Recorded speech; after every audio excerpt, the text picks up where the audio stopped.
Hello everyone, स्वागत है आपका फिर से प्राइम बायोलॉजी पर। जैसा कि आप जानते हैं, हम हर वीक कुछ नए क्वेश्चन सोल्व करते हैं। प्रैक्टिस दर प्रैक्टिस किए जा रहे हैं हम जब तक कि एग्जाम नहीं आ जाता। तो आज भी हाजिर हैं कुछ नए क्वेश्चन लेकर। तो शुरू करते हैं फर्स्ट क्वेश्चन से।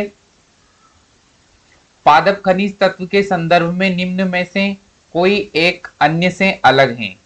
नीचे जो खनिज तत्व दिए गए हैं पादपों के, इनमें से कोई एक अन्य से अलग है, तो वह कौन सा है।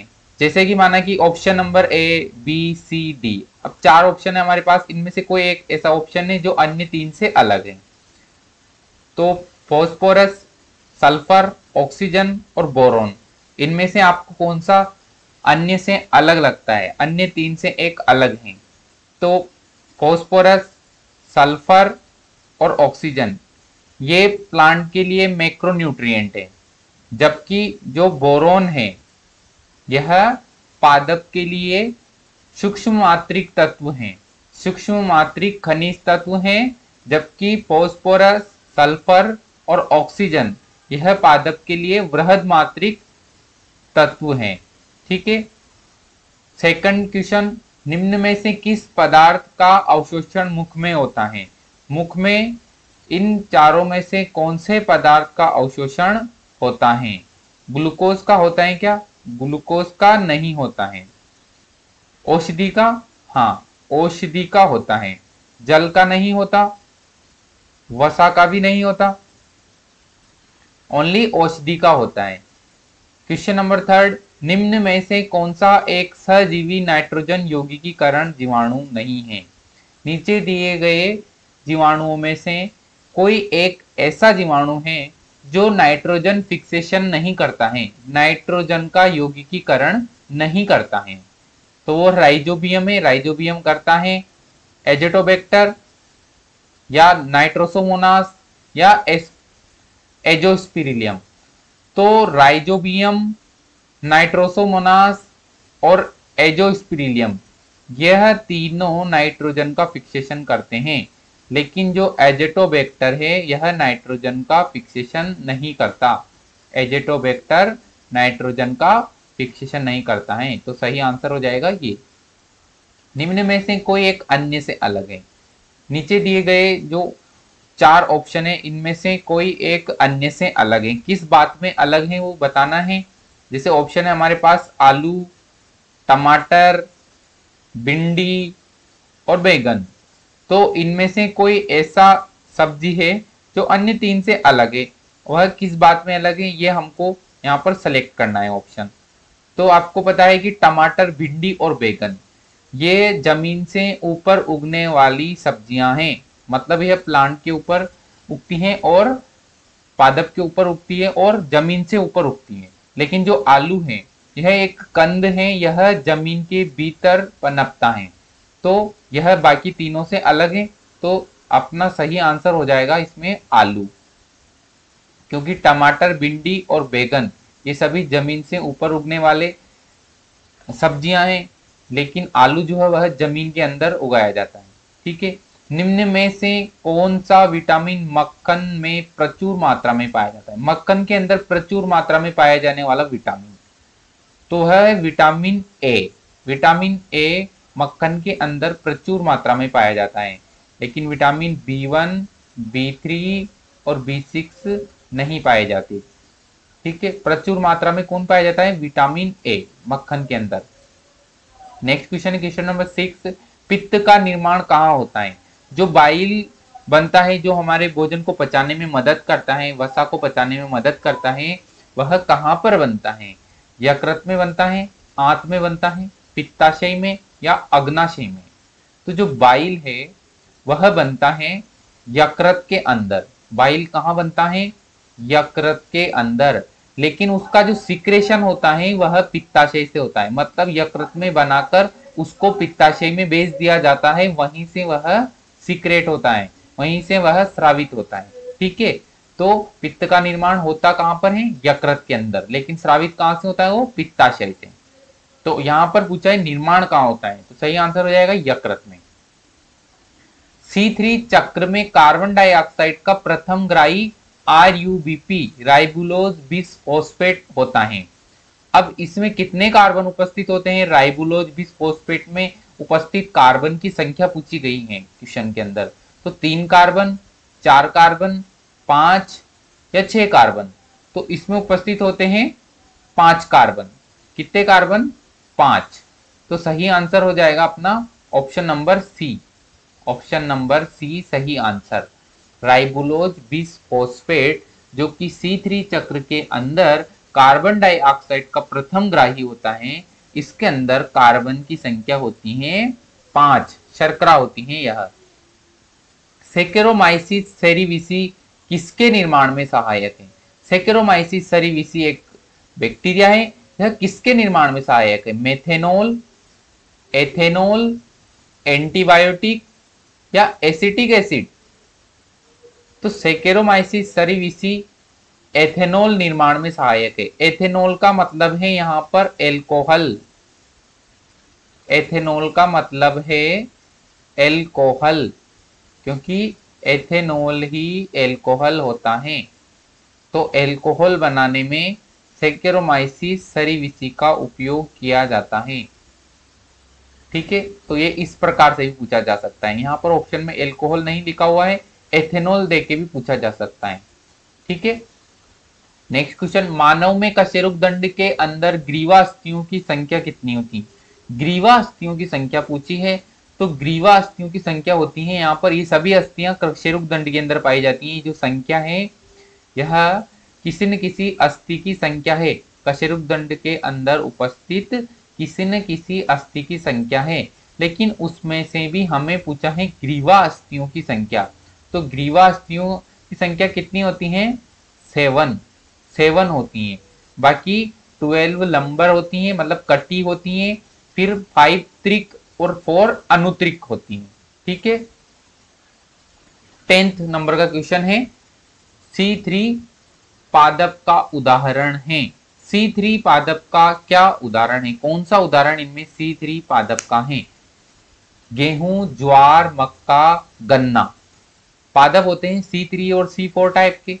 तो उनमें से हमको C3 वाला बताना है। तो जो गेहूं है यह C3 पादप होता है, जबकि ज्वार, मक्का और गन्ना ये तीनों C4 पादप होते हैं। कौन से पादप होते हैं? C4 पादप। C4 पादप होते हैं ये।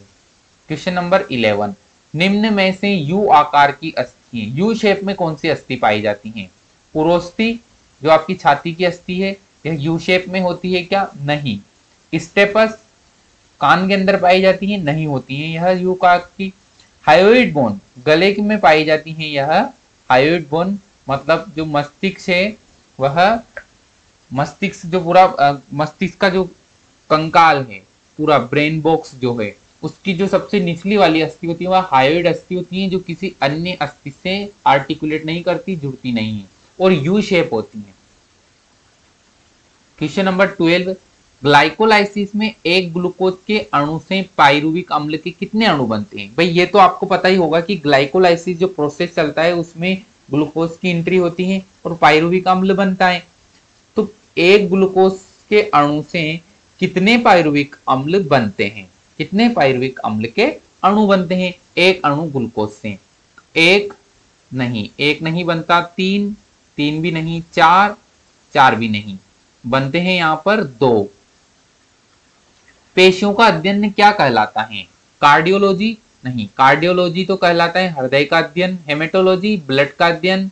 ऑस्टियोलॉजी हड्डियों का अध्ययन। सार्कोलॉजी पेशियों का अध्ययन कहलाता है सार्कोलॉजी। ऑप्शन नंबर ए सही जवाब। इसको मायोलॉजी भी बोलते हैं, मायोलॉजी।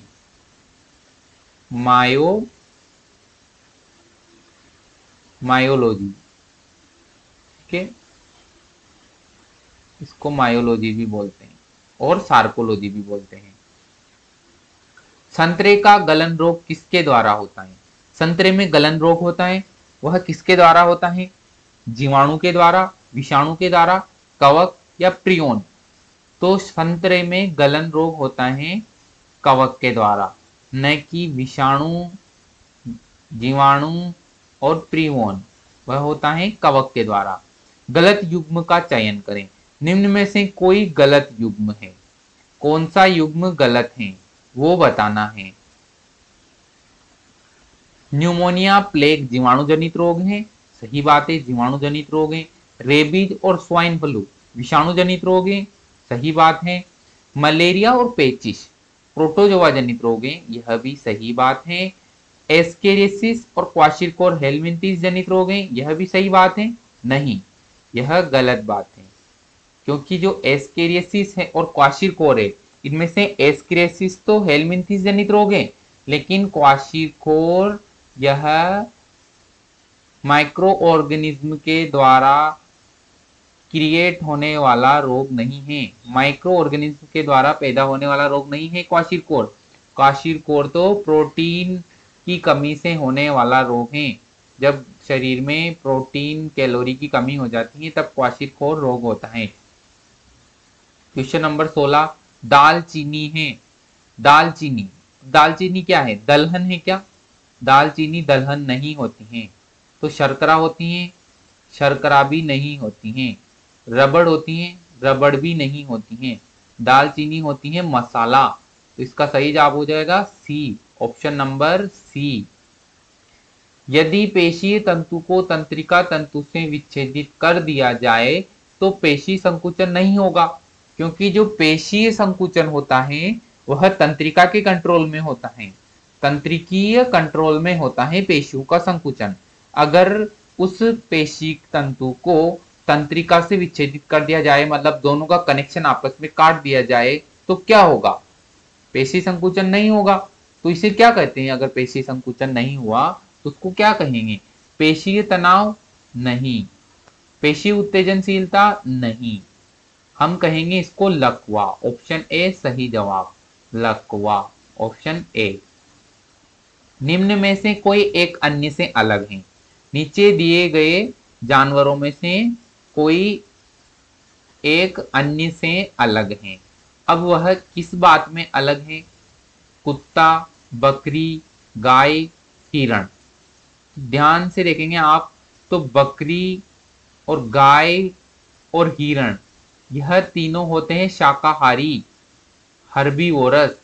क्या होते हैं? शाकाहारी, हर्बीवोरस। लेकिन जो कुत्ता है यह होता है मांसाहारी, कार्निवोरस। क्या होता है? कार्निवोरस, कार्निवोरस होता है यह। तो सही जवाब हो जाएगा कुत्ता, ऑप्शन नंबर ए सही जवाब, ऑप्शन नंबर ए सही जवाब। क्वेश्चन नंबर 19, मानव में वृक्क उपस्थित होते हैं। जो किडनी उपस्थित होती है हमारे शरीर के अंदर, उसकी लोकेशन पूछी है कि कहां पर उपस्थित होती हैं। उदर गुहा में आंतरिक पृष्ठ सतह पर, उदर गुहा में आंतरिक अधर सतह पर, उदर गुहा में आंतरिक पार्श्व सतह पर, या उपरोक्त सभी। उपरोक्त सभी तो इसका जवाब नहीं हो सकता। उदर गुहा में आंतरिक पार्श्व सतह पर नहीं, पार्श्व सतह पर किडनी नहीं होती है। उदर गुहा में आंतरिक अधर सतह पर, मतलब पेट की तरफ, नहीं। तो उदर गुहा में आंतरिक पृष्ठ सतह पर, मतलब पृष्ठ जो सतह हमारी पीठ है उसकी आंतरिक सतह पर लगी होती है किडनी। जहां पर हमको कमर दर्द फील होती है उस कमर दर्द के जस्ट ऊपर किडनी प्रेजेंट होती है। तो इसका सही जवाब हो जाएगा ऑप्शन नंबर ए, उदर गुहा में आंतरिक पृष्ठ सतह पर मानव में वृक्क उपस्थित होते हैं। पादपों में श्वसन क्रिया के बारे में सत्य कथन नहीं है। निम्न में से कोई एक ऐसा कथन है जो पादपों में श्वसन क्रिया के बारे में सत्य नहीं है। जटिल कार्बनिक पदार्थ को सरल कार्बनिक पदार्थ में बदलना श्वसन कहलाता है, सही बात है। बहुपदीय एंजाइमेटिक प्रक्रिया है, हाँ बहुपदीय एंजाइमेटिक प्रक्रिया है ये, ठीक है। इसमें बहुत सारे पद चलते हैं जिसमें एंजाइम का डिफरेंट एंजाइम का अपना अपना रोल रहता है। तो बहुपदीय एंजाइमेटिक प्रक्रिया है, ये चैप्टर हमने पढ़ा था उसमें ये बात देखी थी। अगर कोई स्टूडेंट नया है तो वह प्राइम बायोलॉजी की प्लेलिस्ट में जाकर रीड सिलेबस से रिलेटेड सभी वीडियो देख सकता है। ऑप्शन नंबर सी, श्वसन क्रियादार कार्बोहाइड्रेट, लिपिड और प्रोटीन हो सकते हैं, यह भी सही बात है। कार्बन डाइऑक्साइड तथा जल से ग्लूकोज बनाया जाता है, नहीं, यह गलत बात है। तो हमको गलत बात पूछी है, गलत कथन पूछा है श्वसन के बारे में, तो ऑप्शन डी हमारा सही आंसर हो जाएगा। यह गलत बात क्यों है? क्योंकि कार्बन डाइऑक्साइड तथा जल से ग्लूकोज नहीं बनाया जाता, जब बल्कि ग्लूकोज टूटकर कार्बन डाइऑक्साइड और जल देता है और साथ ही ऊर्जा देता है। और जो ये बात बोली जा रही है कि कार्बन डाइऑक्साइड तथा जल से ग्लूकोज बनाया जाता है, ऐसा श्वसन में नहीं होता है, ऐसा फोटोसिंथेसिस में होता है, पोषण में होता है। त्वचा में उपस्थित सीबेशियस ग्रंथि के द्वारा स्रावित किया जाता है। सीबेशियस ग्रंथि जो होती है हमारी त्वचा के अंदर, जैसे ही हमारी प्यूबर्टी आती है, किशोरावस्था पास कर जाते हैं हम, तो हमारे जो स्किन है वहां से हमको पसीना आने लग जाता है और सीबेशियस ग्रंथि एक्टिव हो जाती हैं, अपने सिक्रेशन को स्रावित करना शुरू कर देती हैं। तो सीबेशियस ग्रंथि के द्वारा क्या स्रावित किया जाता है? बिलीरुबिन नहीं, टाइलिन नहीं, टेस्टोस्टेरोन नहीं। टेस्टोस्टेरोन तो मेल सेक्स हार्मोन है, यह टेस्टिस के अंदर से सीक्रेट होता है। तो सीबेशियस जो ग्रंथि होती है वह मोम और वसीय अम्ल टाइप के पदार्थ सीक्रेट करती हैं। तो सही जवाब हो जाएगा ऑप्शन नंबर ए। मूत्राशय में संक्रमण होना कहलाता है। मूत्राशय में संक्रमण होना क्या कहलाता है? यूरीमिया, डिसयूरिया, सिस्टाइटिस या एन्यूरिया। तो यूरीमिया किसको बोलते हैं? यूरेमिया रक्त में यूरिया की मात्रा बढ़ना यूरेमिया कहलाता है। तो यह तो हो गया गलत। डिसयूरिया, डिसयूरिया किसे कहा जाता है? डिसयूरिया का मतलब होता है कि दर्द युक्त मूत्र त्याग, मूत्र त्याग में हमको दर्द होता है, उसको डिसयूरिया बोलते हैं। तो सिस्टाइटिस क्या होता है? सिस्टाइटिस होता है मूत्राशय में संक्रमण होना। तो हमारा सही जवाब हो जाएगा ऑप्शन नंबर सी। एन्यूरिया क्या होता है? एन्यूरिया का मतलब पूछा है यहाँ पर एन्यूरिया। एन्यूरिया का मतलब होता है मूत्र का उत्पादन नहीं होना। ठीक है, तो यह भी गलत हो जाएगा। ऑप्शन सी सही जवाब। मूत्राशय में संक्रमण होना सिस्टाइटिस कहलाता है। नेक्स्ट क्वेश्चन है, शुक्रवाहिनी को काटकर धागे से बांध देना क्या कहलाता है? अगर शुक्रवाहिनी मेल के अंदर जो शुक्राणु को लाती हैं पेनिस के अंदर, वह शुक्रवाहिनी होती है जो शुक्राणु को टेस्टिस से लेकर निकलती हैं बाहर। ठीक है, अब इसको अगर काट कर धागे से बांध दिया जाए तो क्या कहेंगे हम? ओवेरोक्टोमी नहीं, ये तो ओवरी से रिलेटेड है। ठीक है, ट्यूबेक्टोमी नहीं, ये फेलोपियन ट्यूब से रिलेटेड है। वेसेक्टोमी ये वास डिफरेंस से रिलेटेड है और वास डिफरेंस को ही शुक्रवाहिनी कहते हैं। सही जवाब हो जाएगा ए, वेसेक्टोमी। नेक्स्ट क्वेश्चन है, निम्न में से कीटाहारी पादप है। कीटाहारी पादप कौन सा है निम्न में से? ब्लेडरवर्ट, विनस फ्लाईट्रैप। यस, ये दोनों कीटाहारी पादप होते हैं। तो हमारा सही जवाब हो जाएगा दोनों, मतलब ऑप्शन नंबर सी। कस्कुटा कीटाहारी नहीं होता। बार्थोलिन ग्रंथि पाई जाती है, किसमें पाई जाती है? मादा में, नर में? नर में नहीं पाई जाती, दोनों में नहीं, यह ओनली पाई जाती है मादा में। बार्थोलिन ग्रंथि मादा में पाई जाती है। सही जवाब ए। नेक्स्ट क्वेश्चन है क्वेश्चन नंबर 26, मानव मादा में एक अंड जनन में कितनी ध्रुवीय इकाइयां बनती हैं? तो जब आपने रिप्रोडक्शन वाला चैप्टर पढ़ा होगा, जनन वाला, मानव में जनन वाला, तो उसमें जब आपने ऊजेनेसिस अंड जनन का निर्माण देखा होगा, तो उसमें जो अंड जनन वाला फ्लो चार्ट था उसमें आपने पढ़ा होगा कि उसमें दो ध्रुवीय इकाई निकलती हैं, पोलर बॉडी। ध्रुवीय इकाई का मतलब है पोलर बॉडी। तो दो पोलर बॉडी निकलती हैं, एक तो अर्धसूत्री विभाजन फर्स्ट के दौरान, एक अर्धसूत्री विभाजन सेकंड के दौरान। ठीक है, तो दो पोलर बॉडी निकलती हैं। तो यहाँ पे पोलर बॉडी की संख्या हो जाएगी 2। टोगा वायरस से चिकनगुनिया होता है, इसका वाहक है। अब टोगा वायरस से चिकनगुनिया होता है, ठीक है, इसका वाहक कौन है? मतलब जो टोगा वायरस है इसको कौन लेकर आता है अपनी बॉडी में? मच्छर के काटने से होता है, कुत्ते के काटने से या चूहे से या तंबाकू खाने से? तो कुत्ता, चूहा, तंबाकू गलत, सही जवाब है मच्छर से फैलता है यह। तो ऑप्शन नंबर ए सही जवाब। नेक्स्ट क्वेश्चन है क्वेश्चन नंबर 28। हृदयी पेशी तंतु के बारे में सही कथन है। हृदयी पेशी तंतु के बारे में सही कथन कौन सा है? यह ऐच्छिक होते हैं। ऐच्छिक होते हैं क्या ये? नहीं, ऐच्छिक थोड़ी होते हैं, ये तो अनैच्छिक होते हैं। ये अपनी इच्छा के अनुसार नहीं चलते, अनैच्छिक होते हैं। ठीक है, ऐच्छिक तो वह होते हैं जो अपनी इच्छा के अनुसार चले, लेकिन हृदयी जो पेशी तंतु है इनमें संकुचन व शिथिलन इनकी मर्जी के अनुसार होता है। तो यह अनैच्छिक होते हैं। अरेखित होते हैं क्या? नहीं, रेखित होते हैं। तो ये दोनों कथन तो गलत हो गए। हमें सही कथन पूछा है। हमें क्या पूछा है? सही कथन। तो सही कथन है यह थकते नहीं है, क्योंकि अगर यह थक जाएंगे तो हृदय धड़कन रुक जाएगी। ठीक है, तो हृदय धड़कन रुकती नहीं है। अगर स्वस्थ है तो हृदय धड़कन नहीं रुकती है, तो यह थकते नहीं है। यह इसका सही कथन रहेगा। एक हीमोग्लोबिन का अणु कितने ऑक्सीजन अणु का वहन करता है? मतलब एक हीमोग्लोबिन जो अणु होता है Hb, वह कितने अणु का वहन करता है? वह कितने ऑक्सीजन अणु का वहन करता है? कितने ऑक्सीजन को बांधता है वह? तो वह 4 ऑक्सीजन को। कितनी ऑक्सीजन? 4 ऑक्सीजन को।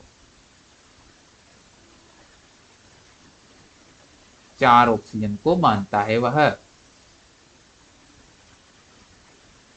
मानव के रक्त में ऊतकों का ऑक्सीजन कौन ले जाता है? मानव के रक्त में ऊतकों तक ऑक्सीजन कौन ले जाता है? ऊतकों तक ऑक्सीजन कौन पहुंचाता है? प्लाज्मा? नहीं। लिम्फोसाइट? नहीं। ल्यूकोसाइट? नहीं। तो कौन पहुंचाता है? हीमोग्लोबिन। ऑप्शन नंबर बी सही जवाब। पीईपी की फुल फॉर्म क्या है? अब यह पीईपी की फुल फॉर्म पूछी गई है प्लांट वाले चैप्टर से, जो पार्ट फॉर्म में पोषण, श्वसन, उत्सर्जन पढ़ा था हमने, वहां पे कहीं न कहीं पीईपी आता है। अब इसकी फुल फॉर्म क्या होती है? हम देख रहे हैं नीचे से, फॉस्फोइनोल फॉस्फेट? नहीं। तो फॉस्फोइनोल पाइरुवेट? नहीं। Phosphoenol phosphate? नहीं। फॉस्फोइथेनॉल फॉस्फेट? नहीं। फॉस्फोइथेनॉल पाइरुवेट? नहीं। तो फॉस्फोइनोल पाइरुवेट, ऑप्शन नंबर ए सही जवाब। Phosphoenol pyruvate. ठीक है। रक्त केशिकाएं धमनियों को शिराओं से जोड़ती हैं। इन केशिकाओं की खोज किसने की? अब रक्त केशिकाएं होती हैं जो धमनियों और शिराओं के बीच में पाई जाती हैं, बहुत ही माइन्यूट होती हैं, ये बहुत ही बारीक होती है, महीन होती हैं। इनकी खोज किसने की? इनकी खोज पूछी गई है यहाँ पर। तो Camillo Golgi, scientist Camillo Golgi के द्वारा इनकी खोज की गई? नहीं। मार्सेलो मेलपिगी के द्वारा? यस, मार्सेलो मेलपिगी ने इनकी खोज की है। विलियम हार्वे और रॉबर्टसन ने भी नहीं की। कौन से साइंटिस्ट ने की? साइंटिस्ट मार्सेलो मेलपिगी ने। शुक्राणु को पोषण देने का कार्य करती हैं। शुक्राणु को पोषण कौन सी कोशिकाएं देती हैं? तो शुक्राणु को पोषण देती हैं सर्टोली कोशिकाएं। सर्टोली कोशिकाएं, ऑप्शन नंबर ए सही जवाब। शुक्राणु जनन कोशिकाएं? नहीं। अंडाणु जनन कोशिकाएं? नहीं। लीडिंग कोशिकाएं? नहीं। वह पादप जिसकी जड़ में प्रकाश संश्लेषण होता है? सिंगाड़ा, टीनोस्पोरा या दोनों? तो दोनों, ऑप्शन सी सही जवाब। अमरबेल में तो प्रकाश संश्लेषण होता ही नहीं। लसिका के बारे में सही कथन है। लसिका के बारे में कौन सा कथन सही है? इसमें प्लाज्मा तथा WBC पाई जाती हैं। प्लाज्मा तथा WBC पाई जाती हैं। RBC तथा प्लेटलेट्स अनुपस्थित होती हैं। उपरोक्त दोनों, या इसमें RBC तथा WBC उपस्थित व प्लेटलेट्स अनुपस्थित होती हैं?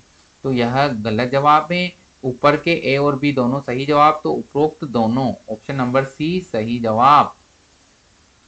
मनुष्य के शरीर में ब्लड बैंक के नाम से कौन सा अंग जाना जाता है? मनुष्य के शरीर में ब्लड बैंक के नाम से कौन सा अंग जाना जाता है? हृदय, वृक्क, प्लीहा, यकृत? तो हृदय नहीं जाना जाता, ये तो सिर्फ ब्लड पंपिंग करता है। वृक्क नहीं, ये तो बस ब्लड फिल्टर करता है।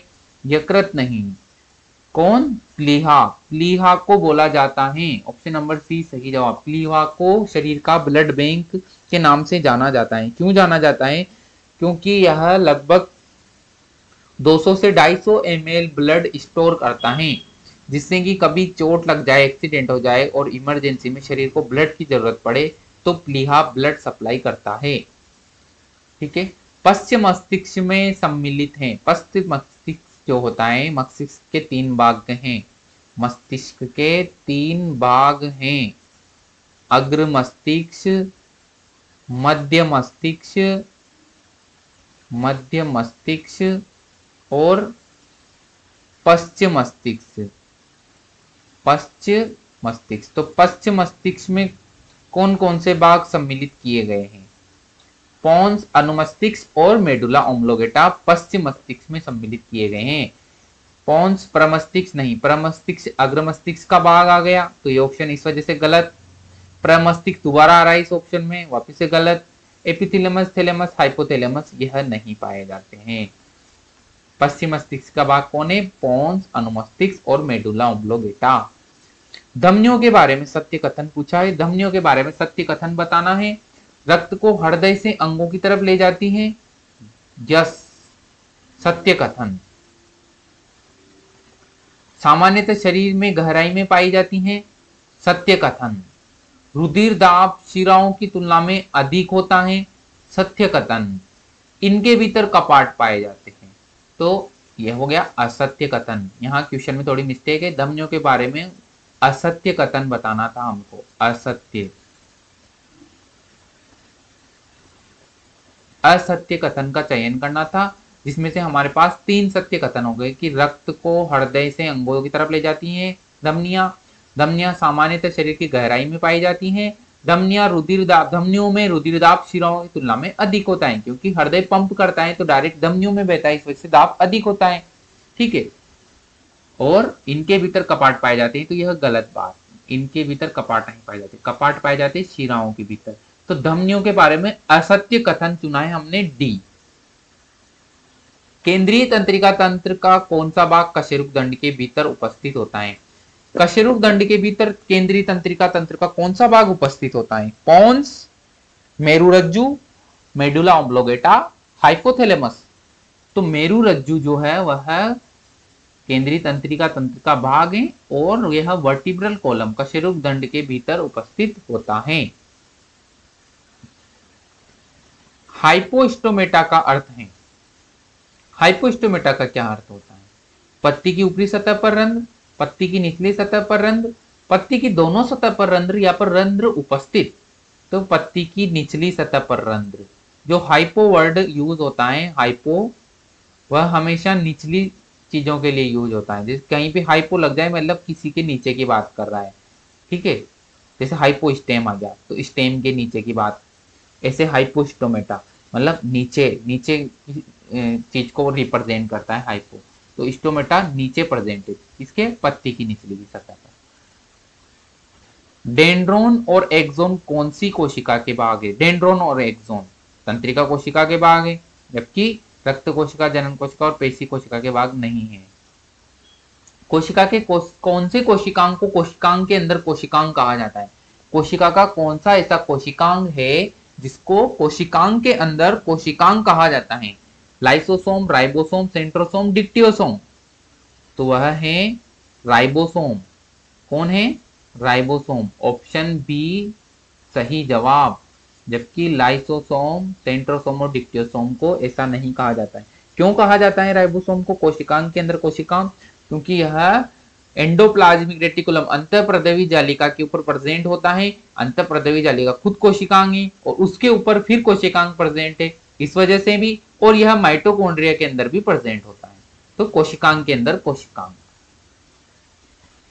हार्मोन के संदर्भ में एमएसएच की फुल फॉर्म है। एमएसएच की फुल फॉर्म बतानी हमको हार्मोन के संदर्भ में। मिलेनोसाइट प्रेरक हार्मोन, मिलेनोसाइट संदमित हार्मोन, मिलेनोसाइट स्रावित हार्मोन या उपरोक्त में से कोई नहीं। तो लास्ट के तीनों ऑप्शन गलत हैं। इसका सही जवाब है, इसकी सही फुल फॉर्म है मिलेनोसाइट प्रेरक हार्मोन, मिलेनोसाइट स्टिमुलेटिंग हार्मोन। अनुमस्तिष्क का मुख्य कार्य है। दृष्टि ज्ञान श्रवण नहीं, याददाश्त नहीं। सही जवाब है ऑप्शन नंबर सी, संतुलन बिठाना। अनुमस्तिष्क सेरेबेलम संतुलन बिठाने में मुख्य योगदान देता है, मुख्य कार्य है उसका। शरीर का ताप नियंत्रण केंद्र कौन सा है? ताप नियंत्रण केंद्र हाइपोथैलेमस, थैलेमस, मेडुला ऑब्लिंगेटा या पोन्स? तो इनमें से हमको ताप नियंत्रण केंद्र बताना है। जल्दी से आप सोच के बता सकते हैं कि शरीर के अंदर टेम्परेचर रेगुलेटिंग सेंटर कौन सा है? तो टेम्परेचर रेगुलेटिंग सेंटर होता है हाइपोथैलेमस, न कि थैलेमस, मेडुला ऑब्लिंगेटा और पोन्स। कौन होता है? हाइपोथैलेमस। टेम्परेचर रेगुलेटिंग फैक्टर या बोल सकते हैं टेम्परेचर रेगुलेटिंग सेंटर, जो कि टेम्परेचर को रेगुलेट करता है। क्वेश्चन नंबर 46, अंतरस्रावी विज्ञान के जनक कौन है? तो अंतरस्रावी विज्ञान के जनक है Thomas Edison. J Thomson, Charles Darwin नहीं है, थॉमस एडिसन। ऑप्शन नंबर ए सही जवाब। अंडाशय से स्रावित होने वाले हार्मोन कौन से हैं? मादा में अंडाशय प्रेजेंट होता है, ओवरी, उससे कौन से हार्मोन स्रावित होते हैं? एस्ट्रोजन और प्रोजेस्टेरोन। तो आंसर हो जाएगा दोनों, ऑप्शन नंबर सी सही जवाब। टेस्टोस्टेरोन तो मेल के अंदर स्रावित होता है। निम्न में से कौन सी अस्थि मनुष्य के कर्ण में नहीं पाई जाती? मतलब कान, कर्ण का मतलब है कान, कर्ण का क्या मतलब है? कान, ईयर। ठीक है, तो स्केपुला, मेलियस पाई जाती हैं, इनकस पाई जाती हैं, स्टेपस पाई जाती है, स्केपुला नहीं पाई जाती हैं। सही जवाब डी, ऑप्शन नंबर डी सही जवाब। यह नहीं पाई जाती। ये कहाँ की अस्थि है? यह अंश मेखला की अस्थि है, कंधे की अस्थि है। निम्न में से नेत्र का सबसे बाहरी स्तर है? नेत्र का सबसे बाहरी स्तर कौन सा होता है? श्वेत पटल, दृष्टि पटल, मध्य पटल और लेंस। तो नेत्र का सबसे बाहरी स्तर होता है श्वेत पटल और मध्य स्तर होता है मध्य पटल। सबसे आंतरिक स्तर होता है दृष्टि पटल, रेटिना। और लेंस तो बिल्कुल फ्रंट पे प्रेजेंट होता है, ये पूरे नेत्र को कवर नहीं करता है। ठीक है, जीवाणु में प्लाज्मिड होता है। जीवाणु में प्लाज्मिड होता है सही बात। अब क्या है, यह मुख्य डीएनए है? नहीं, मुख्य डीएनए अलग होता है जीवाणु का। अक्रियाशील डीएनए नहीं, क्रियाशील डीएनए होता है। अतिरिक्त गुणसूत्री पदार्थ कह सकते हैं हम इसको। तो सही जवाब हो जाएगा अतिरिक्त गुणसूत्री पदार्थ, ऑप्शन नंबर सी सही जवाब। नेक्स्ट क्वेश्चन है, अर्धसूत्री विभाजन की खोज किसने की? अर्धसूत्री विभाजन की खोज किसने की? Robert Remak, Walter Flemming, Oscar Hertwig या नन ऑफ दीज? तो जो असूत्री पूछा है, अर्धसूत्री नहीं, असूत्री, ध्यान रखना इसको, अर्धसूत्री मत पढ़ लेना। असूत्री पूछा है, ध्यान रखना, असूत्री। अमाइटोसिस, क्या पूछा है? अमाइटोसिस, अमाइटोसिस। असूत्री विभाजन, ऐसा विभाजन जो माइटोसिस की तरह नहीं हो। ठीक है, माइटोसिस की तरह पैटर्न फॉलो नहीं करता हो, तो उसको असूत्री विभाजन बोलते हैं। तो साइंटिस्ट रॉबर्ट रिमेक ने असूत्री विभाजन की खोज की थी, सही जवाब। वॉल्टर फ्लेमिंग ने समसूत्री विभाजन की खोज की थी और ऑस्कर हर्टविग ने अर्धसूत्री विभाजन खोज की थी, लेकिन असूत्री विभाजन खोज रॉबर्ट रिमेक ने की। तो ये क्वेश्चन खत्म होते हैं, आज के लिए इतना ही। नेक्स्ट वीक में फिर हम नए क्वेश्चन के साथ में हाजिर होंगे और ऐसे ही हम अपनी प्रैक्टिस जारी रखेंगे जब तक कि एग्जाम नहीं आ जाता। Thank you.